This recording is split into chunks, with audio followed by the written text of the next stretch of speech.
ψηφιακές μηχανές κάνουν τα πάντα ευκολότερα, με μεγαλύτερη σιγουριά και με μικρότερο κόστος. Εν τούτης, ένα-δύο πράγματα πρέπει και πάλι να προσέξει κανείς για να μην πέσει στην ευκολία και στη φλιαρία γενικά της ψηφιακής τεχνολογίας.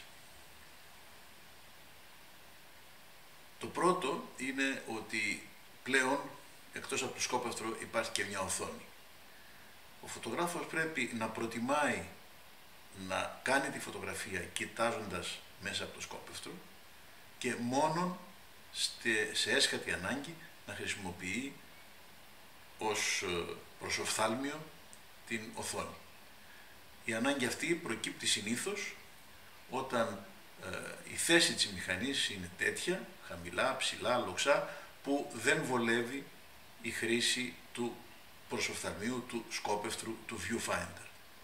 Ο λόγος που πρέπει να προτιμάει κανείς το viewfinder, το σκόπευτρο, είναι διότι όταν κοιτάει την οθόνη, στην πραγματικότητα βλέπει και μία έτοιμη φωτογραφία. Και αυτό δεν είναι καλό, διότι δεν πρέπει να διορθώνει τη φωτογραφία του ως φωτογραφία. Πρέπει να μένει προσκολλημένος σε αυτό που είναι μπροστά από το φακό του, δηλαδή στη ζωή, στα γεγονότα, και μόνο όταν γυρίζει σπίτι του να κρίνει αυτό που έκανε ως φωτογραφία. Παρ' όλα αυτά, μερικές φορές η οθόνη λύνει τεχνικά προβλήματα, αρκεί την ώρα εκείνη να μην κρίνουμε αυτό που τραβάμε ως φωτογραφία, όπως το βλέπουμε στην οθόνη και όπως θα το δούμε εκ των υστέρων που θα το κρίνουμε φωτογραφικά. Το δεύτερο θέμα είναι ότι επειδή μας δίνει η φωτογραφική μηχανή της ψηφιακής εποχής άπειρες δυνατότητες, δεν πρέπει να πελαγοδρομούμε ψάχνοντας κάθε φορά ποια θα επιλέξουμε, αλλά θα πρέπει εκ των προτέρων να έχουμε ξεκαθαρίσει ποια επιλογή μας ταιριάζει, π.χ.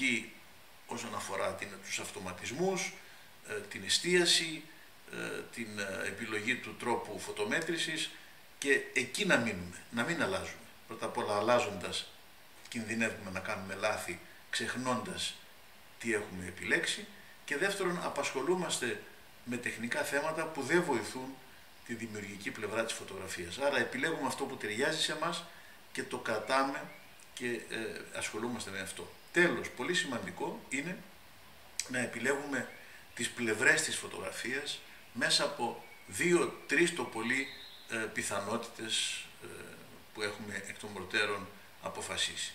Λόγου χάρη, παλιά αυτό που καθόριζε τις διαστάσεις της φωτογραφίας μας ήταν το είδος της μηχανής, αν θα ήταν 35, αν θα ήταν 6x6 ή πανοραμική ή 2-3 ακόμα επιλογές. Σήμερα οι επιλογές είναι άπειρες, ακόμα και αυτό που λέγεται στην αμερικάνικη ορολογία custom, δηλαδή ό,τι θέλουμε εμείς.